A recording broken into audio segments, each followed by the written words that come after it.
संजय बोले, करुणा व शोक से व्याकुल और सजल नेत्रों वाले अर्जुन से भगवान मधुसूदन ने इस प्रकार कहा।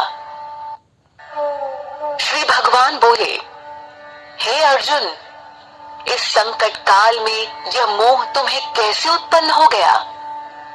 यह आचरण आर्य पुरुषों को शोभा नहीं देता, क्योंकि इससे न ही स्वर्ग मिलने वाला है और न यश। हे पार्थ, कायर मत बनो, यह तुम्हारे लिए उचित नहीं है। हे परंतप, हृदय की इस तुच्छ दुर्बलता को त्याग कर युद्ध के लिए खड़े हो जाओ। अर्जुन ने कहा, हे मधुसूदन, मैं युद्ध में भीष्म और द्रोण के विरुद्ध बाणों से कैसे लड़ूंगा? हे हरिसूदन, वे दोनों ही मेरे लिए पूजनीय हैं। अपने महानुभाव गुरुजनों को न मारकर मैं भिक्षा का अन्न खाना श्रेष्ठ समझता हूँ, क्योंकि गुरुजनों को मारकर इस लोक में रक्त से सने हुए धन को ही तो भोगूंगा। हम तो यह भी नहीं जानते कि हमें क्या करना उचित है। इनसे हम जीते या वे हमको जीते। इन्हें मारकर हम जीवित नहीं रहना चाहते। वे ही धृतराष्ट्र के पुत्र हमारे सामने युद्ध के लिए खड़े हैं। करुणा रूपी दोष के कारण मेरा मन कर्तव्य के प्रति भ्रमित हो गया है। अतः जो मेरे लिए कल्याणकारी है उसे निश्चित रूप से बताइए, क्योंकि मैं आपकी शरण में हूं। मुझे शिष्य की भांति उपदेश दीजिए। यदि पृथ्वी पर धन धान्य से संपन्न और शत्रुहीन राज्य तथा देवताओं पर आधिपत्य मिल भी जाए तो मुझे ऐसा कोई उपाय नहीं दिखता जिससे इंद्रियों को सुखाने वाला शोक दूर हो जाए। संजय बोले, इस प्रकार यह कहकर अर्जुन ने भगवान श्री कृष्ण से यह कहा, हे गोविंद, मैं युद्ध नहीं करूंगा, और चुप हो गए। हे भरतवंशी धृतराष्ट्र, दोनों सेनाओं के बीच शोक में डूबे अर्जुन से श्री कृष्ण ने मुस्कुराते हुए यह वचन कहे। श्री भगवान बोले, तो उनके लिए शोक करता है जो शोक करने योग्य नहीं है और ज्ञानी जैसे वचन बोलता है, किंतु पंडित जन मरे हुए और जीवित दोनों के लिए शोक नहीं करते। ऐसा नहीं है कि मैं किसी काल में नहीं था या तुम नहीं थे, अथवा ये राजा लोग नहीं थे, और ना ही ऐसा होगा कि भविष्य में हम सब नहीं रहेंगे। जैसे जीवात्मा की यह देह बचपन, जवानी और बुढ़ापा को पार करती है, वैसे ही मृत्यु के बाद जीवात्मा अन्य शरीर को धारण करती है। धीर पुरुष इससे विचलित नहीं होते। हे कौन्तेय, सर्दी गर्मी और सुख दुख इंद्रिय और विषयों के संयोग द्वारा प्रारंभ और अंत होते हैं, वे अनित्य हैं। अतः हे भारत, उनको तुम सहन करो। हे पुरुषर्भ, जो पुरुष दुख और सुख को समान समझकर उससे विचलित नहीं होता, वह मोक्ष के योग्य होता है। असत्य का कोई अस्तित्व नहीं है और सत्य का अभाव भी नहीं है। इन दोनों की वास्तविकता तत्वदर्शी ज्ञानी द्वारा देखी गई है। तू इस अविनाशी तत्व को जान जिससे यह संपूर्ण जगत व्याप्त है। इस अविनाशी का कोई विनाश भी नहीं कर सकता। इस शरीर में आत्मा अविनाशी और अबोध गम्य है। शरीर नाशवान है, इसलिए हे भारत, तू युद्ध कर। जो इस आत्मा को मारने वाला समझता है और जो इसे मरा मानता है, वे दोनों नहीं जानते कि ये आत्मा न मरती है और न मारी जाती है। आत्मा न तो कभी जन्म लेती है और न कभी मरती है, न ही उत्पन्न होकर पुनः न होने वाली है। यह अजन्मा, नित्य, शाश्वत और पुरातन है। शरीर के मर जाने पर भी यह नहीं मरती। हे पार्थ, जो पुरुष आत्मा को अविनाशी, अजन्मे और अव्यय स्वरूप को जानता है, वह कैसे किसी को मार सकता है और कैसे किसी को मरवाएगा। जिस प्रकार मनुष्य फटे पुराने वस्त्रों को त्याग कर नए वस्त्र धारण करता है, उसी प्रकार आत्मा पुराने शरीर को त्याग कर नए शरीर को धारण करती है।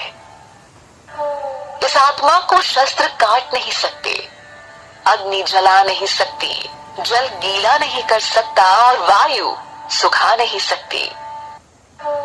इस आत्मा को न छेदा जा सकता है, न जलाया जा सकता है, न गीला किया जा सकता है और न सुखाया जा सकता है।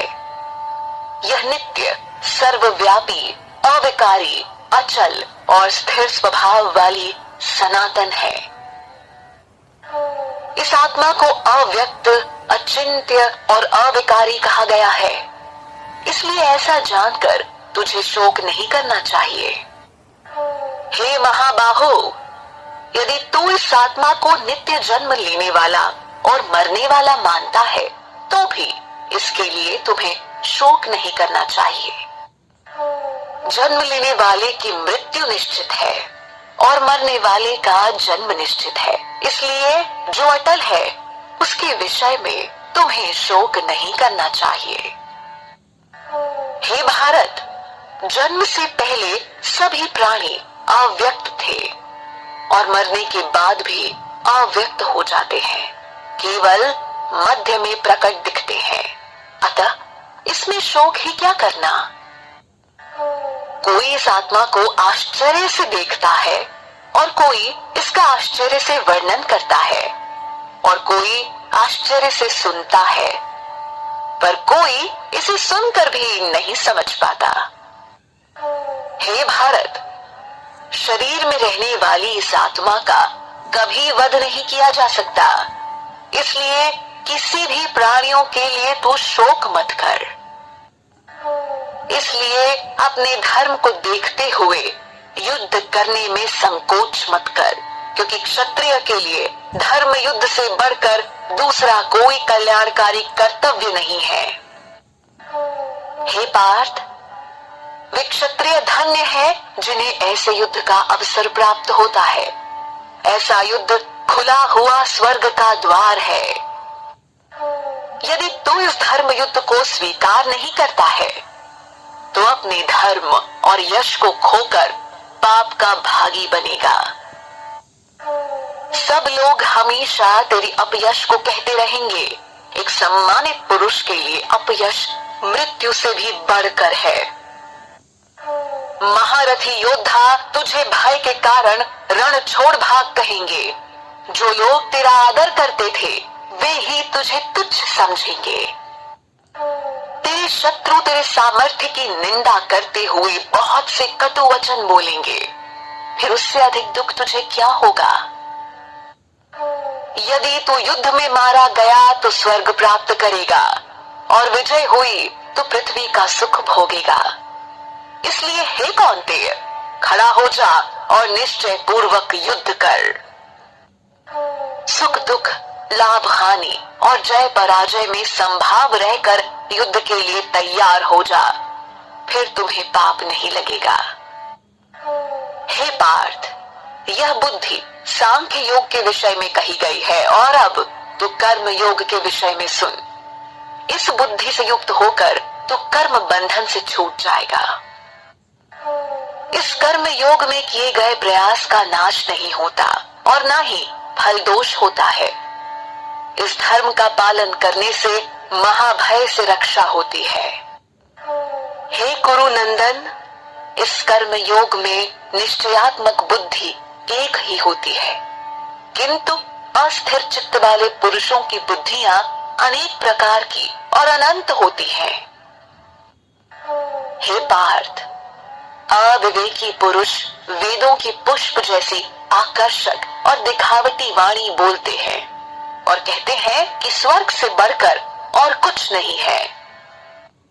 वे कामनाओं में लिप्त होकर स्वर्ग को ही श्रेष्ठ भोग एवं ऐश्वर्य प्रदान करने वाली, जन्म रूप कर्म फल को देने वाली अनेक क्रियाओं को बताते हैं।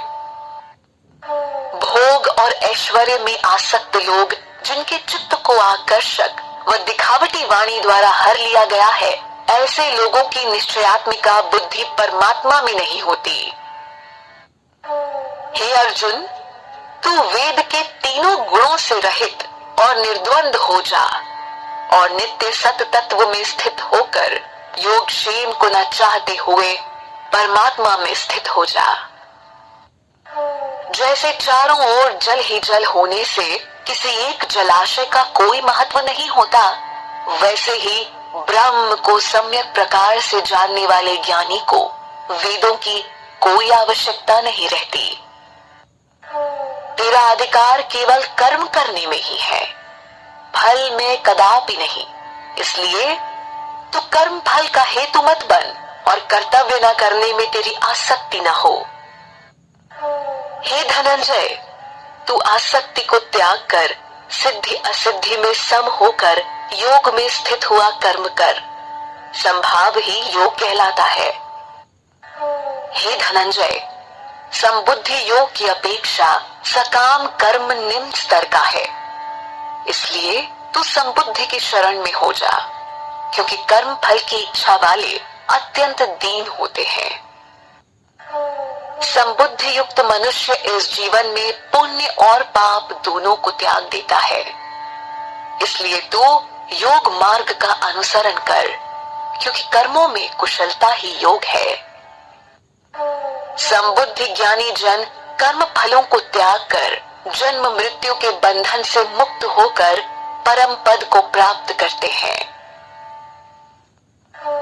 जब तेरी बुद्धि मोह रूपी दलदल को पार कर जाएगी, उसी समय तू सुने हुए या सुनने में आने वाले भोगों से विरक्त हो जाएगा। जब अनेक विषयों के सुनने से विचलित हुई तेरी बुद्धि परमात्मा स्वरूप में स्थिर हो जाएगी, तब तू योग को प्राप्त करेगा। अर्जुन बोले, हे केशव, समाधि में स्थित स्थिर बुद्धि वाले पुरुष के क्या लक्षण है? वह कैसे बोलता है, कैसे बैठता है और कैसे चलता है? श्री भगवान बोले, हे पार्थ, जब मनुष्य मन में स्थित सभी कामनाओं को त्याग कर आत्मा से आत्मा में ही संतोष रखता है, तब वह स्थित प्रज्ञ कहलाता है। दुख में जिसका मन विचलित नहीं होता और सुख में जिसकी लालसा नहीं है और जो आसक्ति भय व क्रोध से मुक्त है, ऐसा मुनि स्थिर बुद्धि वाला कहलाता है। जो पुरुष सर्वत्र स्नेह रहित है तथा शुभ या अशुभ होने पर न तो प्रसन्न होता है और न दुखी होता है, वह प्रतिष्ठित बुद्धि वाला कहलाता है। जैसे कछुआ अपने अंगों को समेट लेता है, वैसे ही जब कर्म योगी अपनी इंद्रियों को इंद्रिय विषयों से हटा लेता है, तब उसकी बुद्धि स्थिर होती है।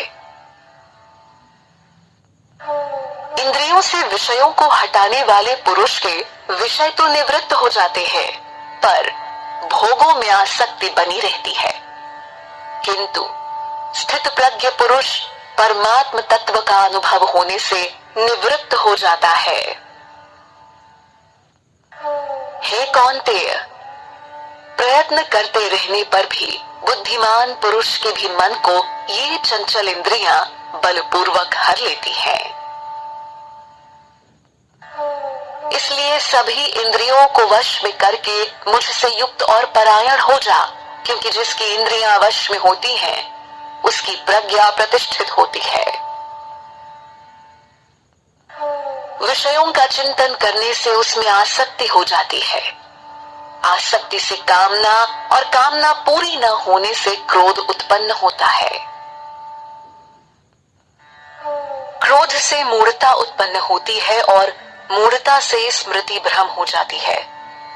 स्मृति भ्रम होने से बुद्धि का नाश होता है और बुद्धि के नाश होने से मनुष्य अपनी स्थिति से गिर जाता है। किंतु संयमी पुरुष राग द्वेष से मुक्त अपनी इंद्रियों को वश में करके विषयों को भोगता हुआ प्रसन्नता प्राप्त करता है। शांति मिलने पर सभी दुखों का अंत हो जाता है और प्रसन्न चित्त वाले की बुद्धि शीघ्र ही स्थिर हो जाती है। जो बुद्धि योग से युक्त नहीं है उसकी इंद्रियां और मन वश में नहीं होते और न ही उसकी बुद्धि स्थिर होती है। बुद्धि स्थिर न होने से शांति नहीं मिलती, बिना शांति के सुख नहीं मिलता। जब मन विषयों में विचरता हुआ इंद्रियों के पीछे दौड़ता है तब इंद्रियां उसकी बुद्धि को हर लेती हैं, जैसे जल में प्रचंड वायु नाव को। इसलिए हे महाबाहो, जिसकी इंद्रियां सब प्रकार से जिसके वश में होती हैं, उसकी बुद्धि स्थिर है। सभी प्राणियों के लिए जो रात्रि है उसमें संयमी पुरुष जागता है और जब सब प्राणी जागते हैं तब मुनि के लिए रात्रि है।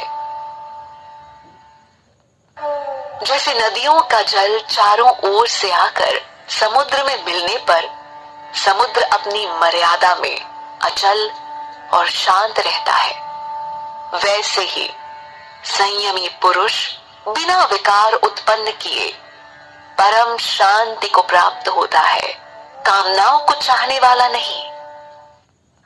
जो मनुष्य सभी कामनाओं को त्याग कर मिथ्या अहंकार वासना और ममता रहित होकर विचरता है वह शांति को प्राप्त होता है। हे पार्थ, यह ब्रह्म प्राप्ति की स्थिति है। इसे प्राप्त कर कोई कभी मोहित नहीं होता।